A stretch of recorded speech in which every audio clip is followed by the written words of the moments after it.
Hello, beautiful people. Welcome back to my channel. Today, we are going to be discussing an interesting topic.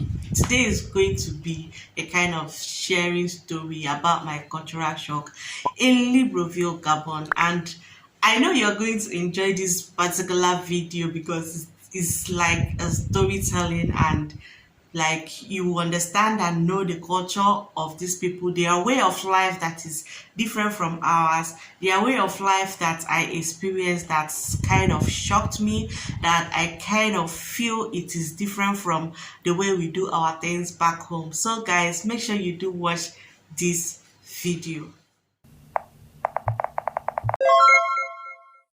The first one on my list here is language barrier. Okay, so the first time I landed in this country, my shock started immediately. I landed at their airport, guys. Okay, immediately they said bienvenue au Gabon, that is welcome to Gabon.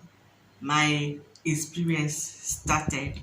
All right, so immediately I entered their airport, like after landing I was looking so confused and I was looking like a toddler that is learning word from scratch.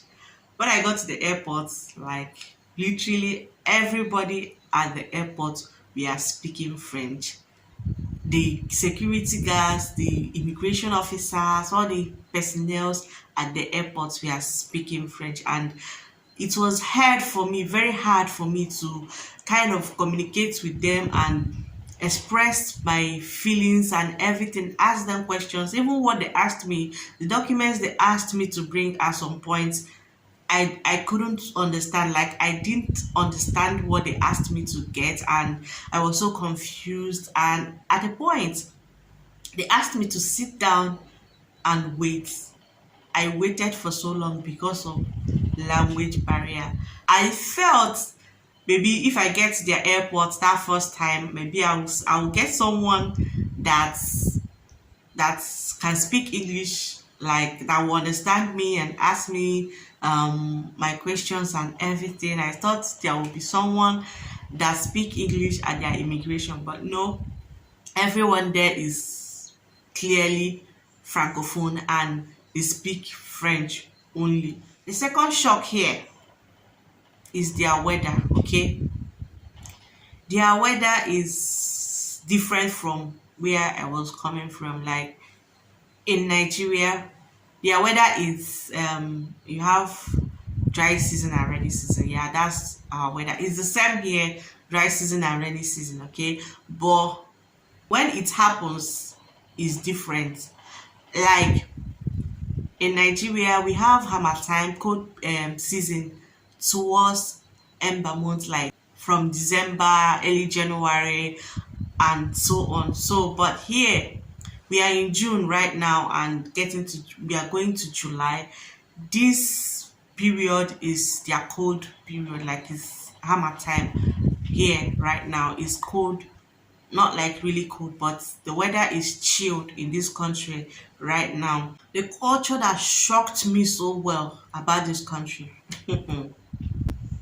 So guys, this one will be very, very interesting. This particular one will be very, very interesting. Okay, so you know where we are coming from.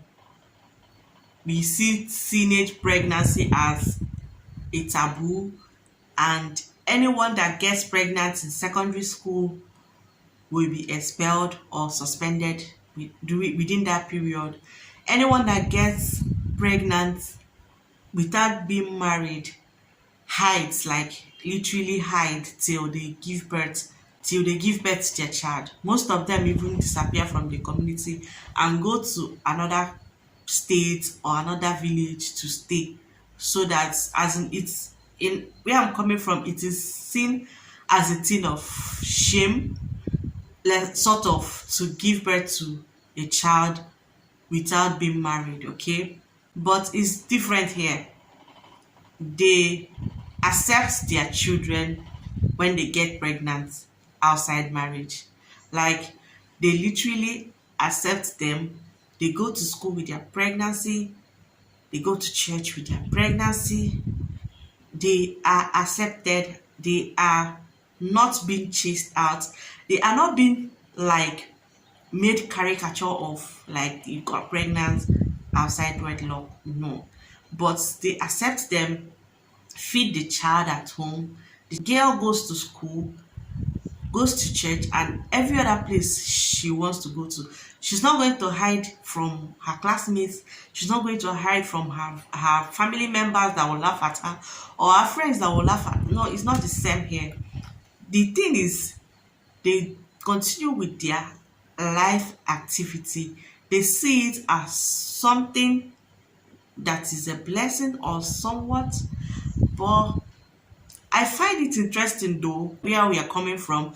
When these girls see that they are in this situation, most of them run to go for evacuation or abortion. Okay, so it's not the same here. It's going to reduce the rate of abortion. Okay, it's going to reduce the rate at which these children go in for all this illegal performance of evacuation and stuff like that. By bringing them back home, is going to make them like, it's okay, you have made the mistake, come and give birth to your child, go to your school, go to your church, you are accepted.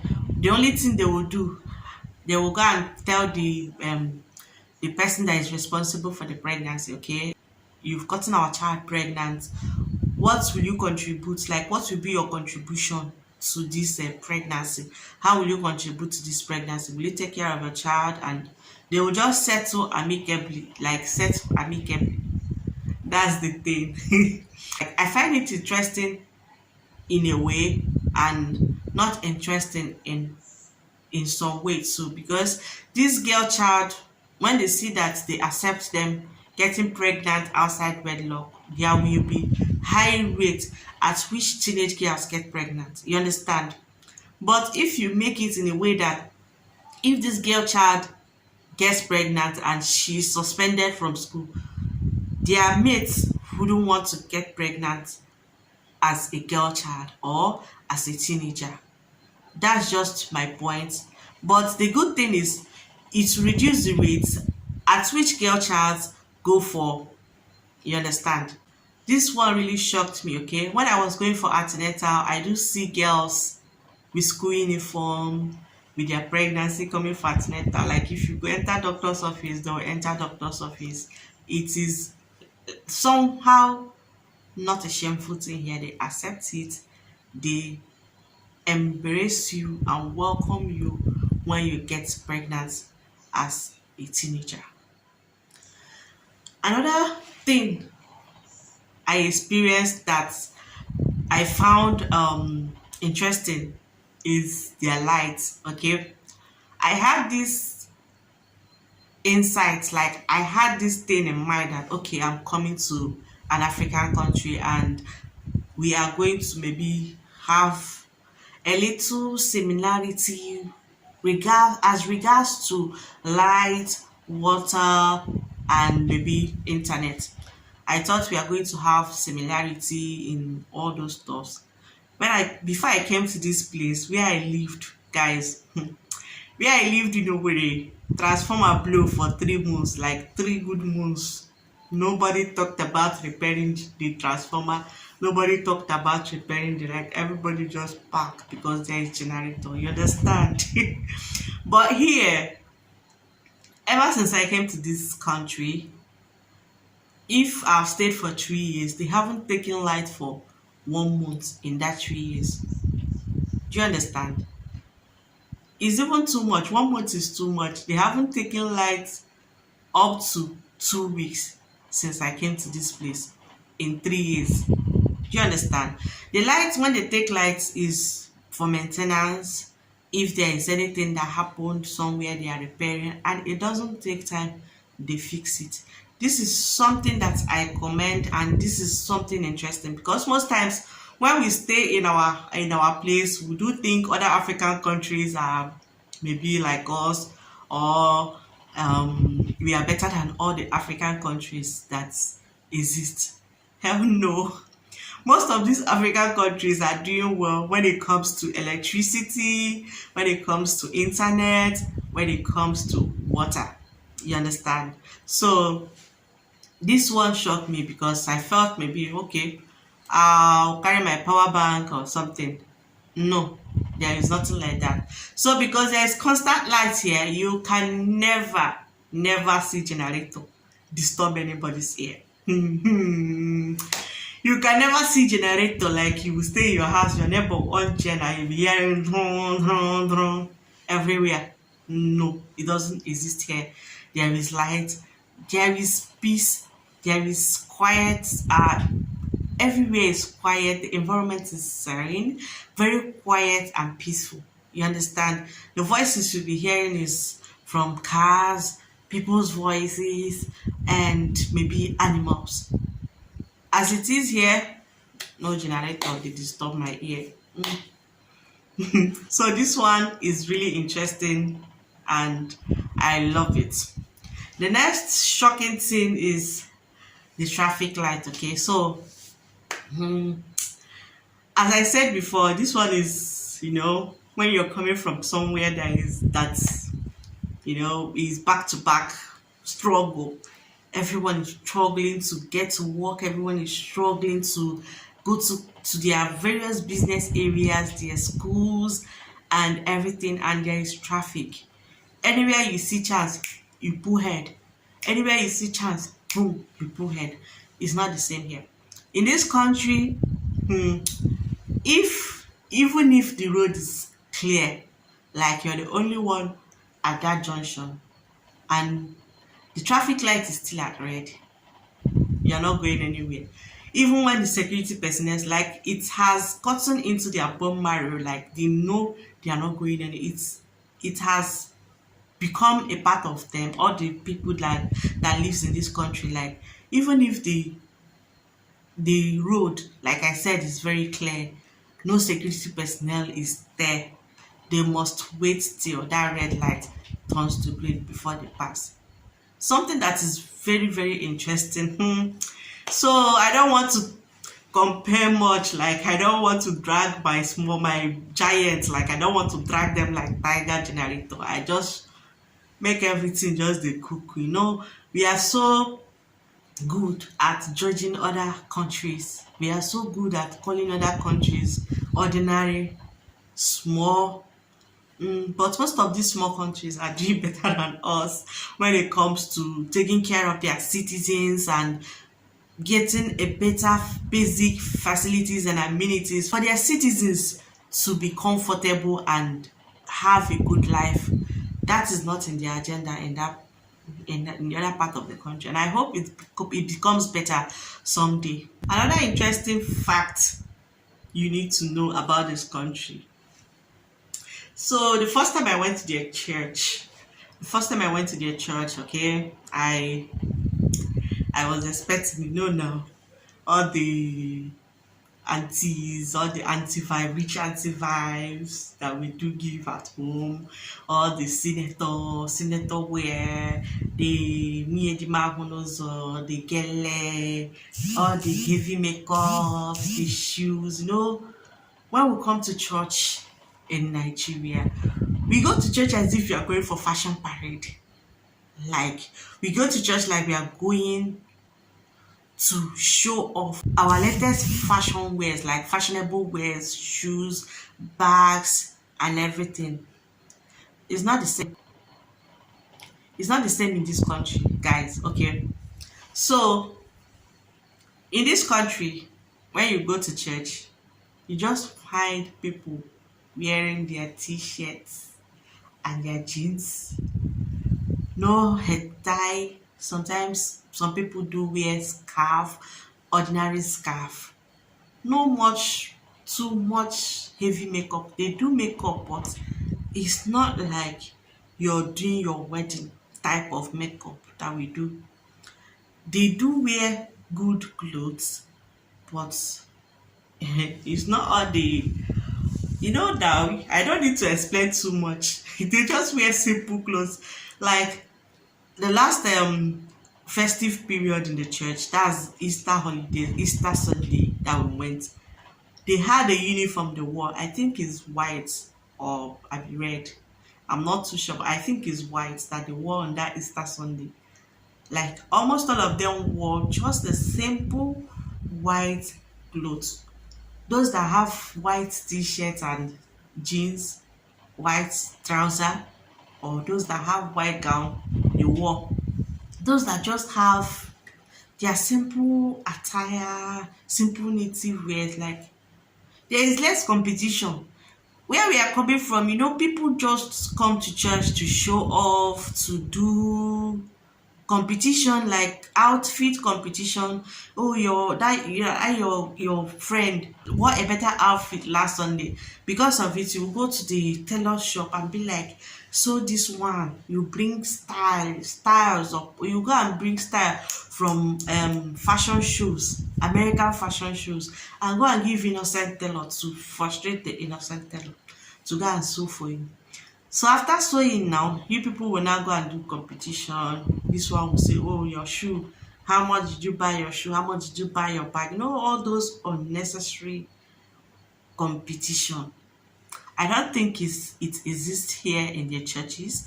They are just simple. They just go to church normally, wear their clothes normally, and do their stuffs normally. Very simple and precise. You understand? So I admire that a lot about them, and I think it's commendable, okay? At their hospitals, okay? I experienced something like most of their hospitals I went to, where we are coming from, nurses have their nurses uniform. Like all the nurses in the hospital will have this particular scrub uniform that they have. Same with maybe other health personnel. They have their lab coats. Like you can, if you're medically inclined, you can easily identify, oh, this is the nurse, this is the doctor, this is the scientist, and in this place, so the hospitals I went to, I'm not generalizing though.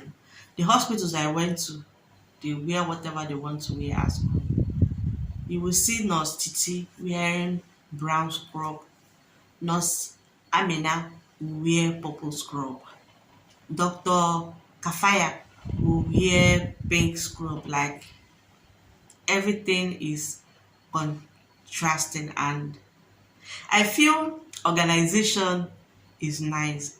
When you organize your hospitals, organize the uniforms you wear, it makes the hospital like very neat. There is this confidence that comes in when you go to a hospital and you find out that things are organized in the hospital. You can actually see nurses with their uniform, you can actually see doctors in their uniform, not people wearing whatever they wish to wear to hospital. I don't find it nice though. I don't really find it okay in their health sector. Another experience that gave me the shock of my life is they do their weddings. Like most of the weddings I attended that were done by Nigerians here. I don't know if this is a Nigerian thing. Like is the Nigerians that came here that do that mostly, or is a general stuff. But the weddings I've attended are Nigerian weddings, so I can't really say this is because of it's their way of life. It can be something that we adopted and practice in this country. So I think, guys, they do their wedding at night. Like when I mean night, I mean night. Weddings sometimes start by 12 a.m., 1 a.m., 11 a.m., like inside the night, and maybe closing early in the morning, 5 a.m., 4 a.m., and stuff like that. Like they do weddings inside the night, inside. So most of the weddings I've attended, I didn't really stay. I have toddlers, like they are just still small, and I can't just stay out till that time of the night. It shocked me. Comparing from where we're coming from, we do weddings as early as before. Highest say wedding done day. Highest say wedding done today, 8 o'clock or 7. If it today, 8 o'clock or 7. Okay, we do weddings mostly at the daytime, from church, go to the reception, like from 3, 4, 5, 6, like within that period. Coming here and noticing that they do their weddings in the midnight, it shocked me, sha. It shocked me well. So guys, I think that will be it for now. I think that will be it for this particular video. If I find out other things, like if other culture shockatalize me, like it shocked me well, I'll still come here and tell you guys about it. I'll still come here and discuss it with you guys. Thank you everyone that watched this video till this moment. I really appreciate you. I really love you. So thank you all so much for watching this video. If you haven't subscribed to my channel, guys, please make sure you do subscribe to my channel. Turn on that bell so that you will get notified anytime I post another video like this. Thank you all so much for watching this video. See you all in my next video. Bye bye.